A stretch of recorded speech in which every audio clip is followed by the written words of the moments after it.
I like to add a contemporary reading to our worship services so that we can link the past with the present, the ancient truths of the Bible with the truths that we hear in the streets in our time. This is a poem by Marin Tirabassi, one of our own, a retired United Church of Christ minister who lives with her husband in Portsmouth. Perhaps some of you know of her from her many things she has done for the New Hampshire Conference, United Church of Christ. There is a theme to my message and my being here today, and I invite you to find out how this piece fits in. Jigsaw.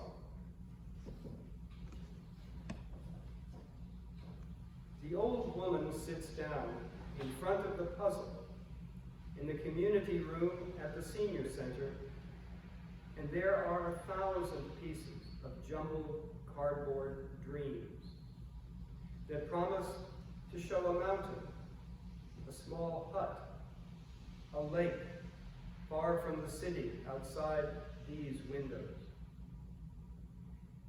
Every piece she turns until it fits.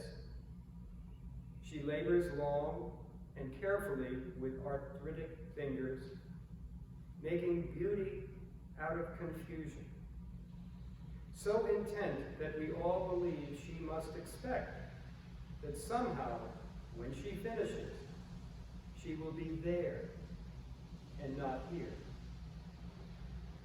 But maybe it doesn't have to do with geography at all. What matters isn't the choice between green leaf and concrete. Maybe by this puzzling of her hands, she's trying to understand her life.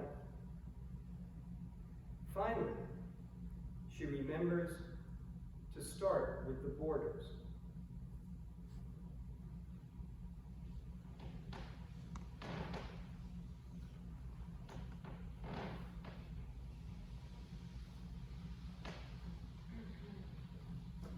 A reading from the Psalms. Psalm 85, verses 8 through 13.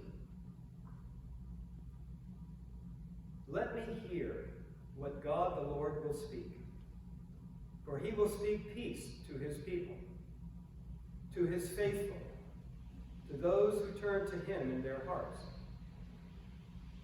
Surely his salvation is at hand for those who fear him, that his glory may dwell in our land. Steadfast love and faithfulness will meet. Righteousness and peace will kiss each other. Faithfulness will spring up from the ground, and righteousness will look down from the sky. The Lord will give what is good, and our land will yield its increase. Righteousness will go before him, and will make a path for his steps.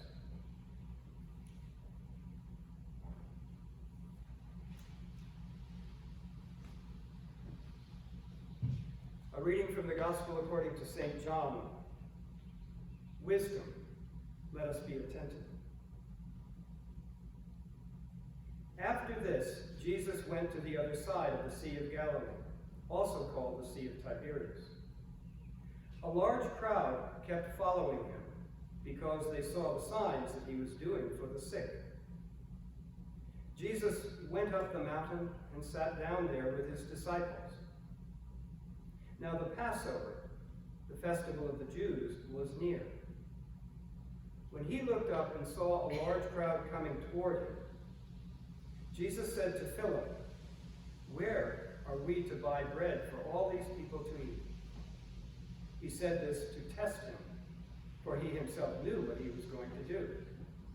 Philip answered him, 6 months' wages would not buy enough bread for each of them to get a little.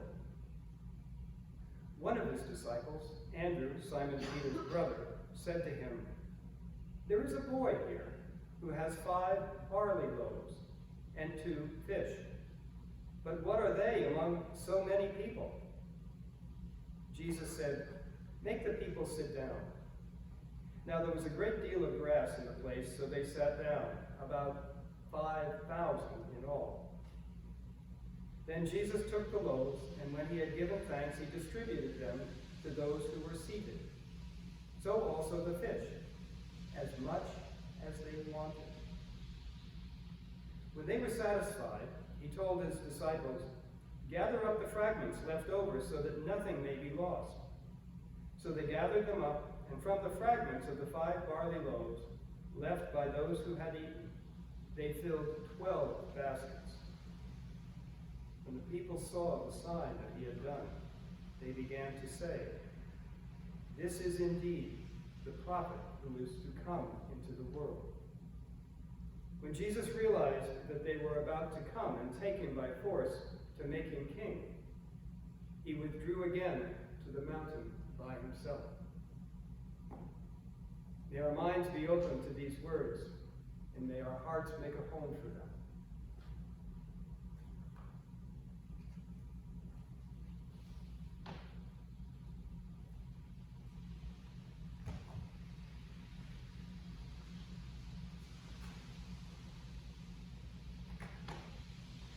Well, it's good to see you again.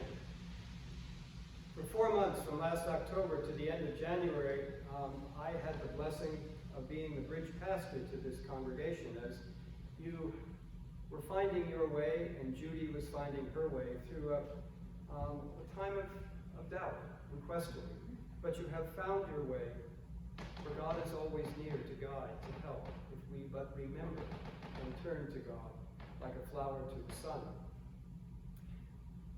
But I only saw you in those little boxes. It is good to be with you. We have had a lot of time to reflect during COVID on what's important, and we've let some things go, and we've held more tightly on to those things that really matter. And surely I think your presence here again in this beautiful and historic and ancient sanctuary is a reminder of how important togetherness is. I feel like that time for the past 15 months or so was like driving through a very dark mountain tunnel. And then there comes that moment when you're moving forward and all of a sudden you exit the tunnel and the wide world is there and the light is bright and it's whoosh! Doesn't it feel like that to be out in the world again? Well, let me begin with a request from you, or for you, and tell you what I'm going to do. One of the things that has happened to me during this COVID time is I haven't spoken outside the house. So I use my inside voice, and my outside voice got smaller and smaller. So I'm trying to practice again how to speak in a room. But and I have a soft voice, if you cannot hear me, just raise your hand, and that will be a good reminder for me to speak up, Bob. The other thing I'm going to do with hand raising is that this message has 3 parts. And I'll signal the change from one to the next by holding up a finger. Let us begin. We have 4 Gospels. We're blessed with that. The first 3 tell many stories that we are very familiar with, teachings of Jesus, parables of Jesus, in a simple and sweet way. And we kind of like the stories short and sweet. And then we get to the Gospel of John, which is just different. There are things in Matthew, Mark, and Luke that are not in John. There are things in John that are not in the first 3. It took me decades to really warm up to the Gospel of John, but I found a way in when I realized that John is a beautiful and artistic storyteller. Now let us remember that every word in the Gospels is there for a reason. It's a clue. It's a piece of a puzzle. Don't just skip over it. Look at it carefully, even if you have to read it over and over again to find its light. It's there. So let us think about this story, very familiar to us in all of the 4 of the Gospels about feeding the 5,000. I imagine that when I was reading it before, some of you just kind of talk, I know this story. I know how it ends. hear it again. First of all, John tells us that Passover was near. What is Passover to the Jews? It is two things primarily. One is, it is the great story of liberation, of finding themselves, their true selves, in what God's plan and vision was for them. But the other thing was, it was action. Passover was near. Now here again, verses 5 through 9. When he, Jesus, looked up and saw a large crowd coming toward him, Jesus said to Philip, "Where are we going to buy bread for all these people to eat?" He said this to test him, for he himself knew what he was going to do. And Philip answered him, 6 months' wages would not buy enough food for each of them just to get a little. Then one of his disciples, Andrew, Simon Peter's brother, said to him, "There is a boy who has some loaves of bread and a couple of fish. If we left it with Philip, nothing would have happened." He just said, "It's not going to happen. We don't, 5,000 people, 6 months' wages would not supply even for them to get a crumb." And yet, Andrew sees a way forward. There's a boy here. We've got a little. It may not be enough. It's not going to be enough. And Jesus takes it, gives thanks, breaks it. It's not only enough, they had leftovers. You know what the story is. It's a church potluck supper. We never know if there's going to be enough food. And what happens at the end?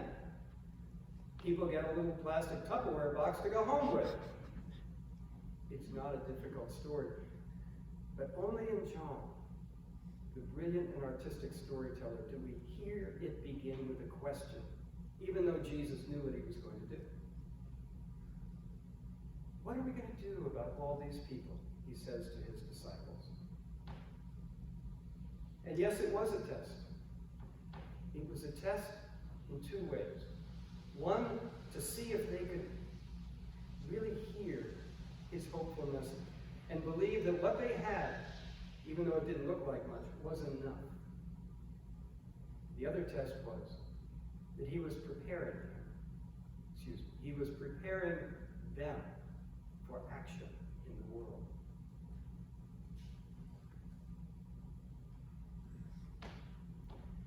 The strength of Judaism and Islam, to me, is that they first and foremost focus on community.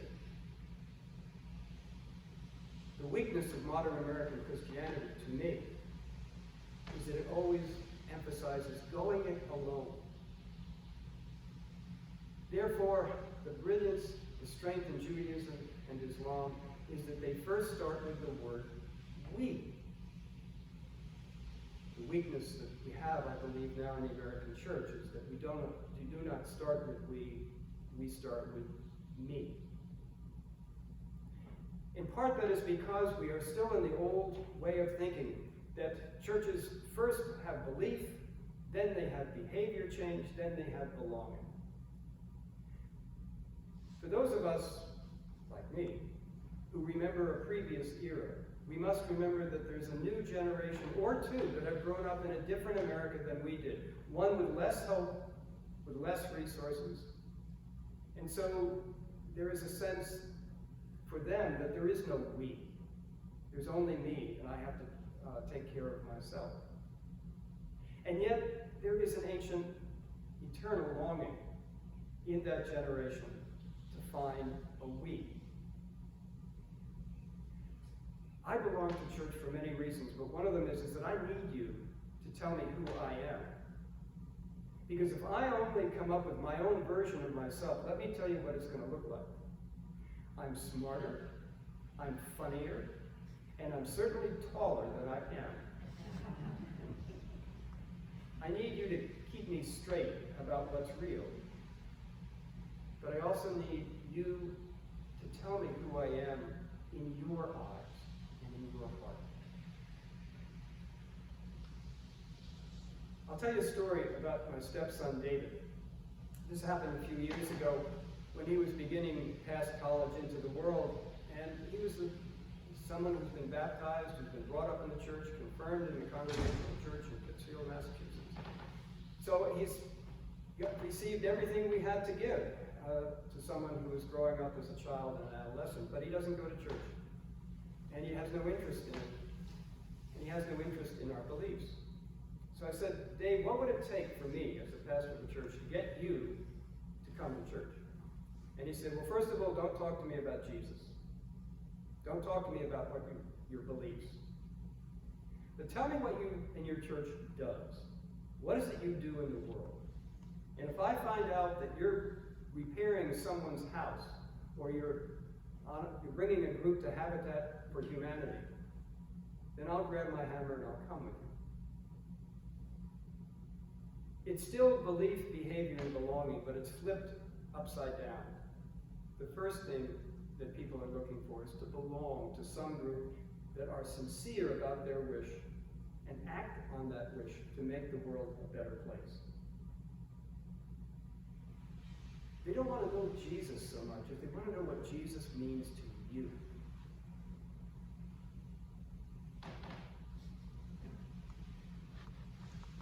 For 48 years, I've been reading the Bible and rereading it and rereading it and rereading it, and I'm still finding things that, oh my goodness, I didn't see before. It's right there, like Jesus' question to Philip, which was a test. I can almost see Jesus smiling. Philip, what are we going to do about this, Philip? I found something this past Easter that was right there before my eyes, but I hadn't seen it. When we get to Holy Week, and some of us have been pulling ourselves through Lent, and the weather in New England makes Lent really Lent.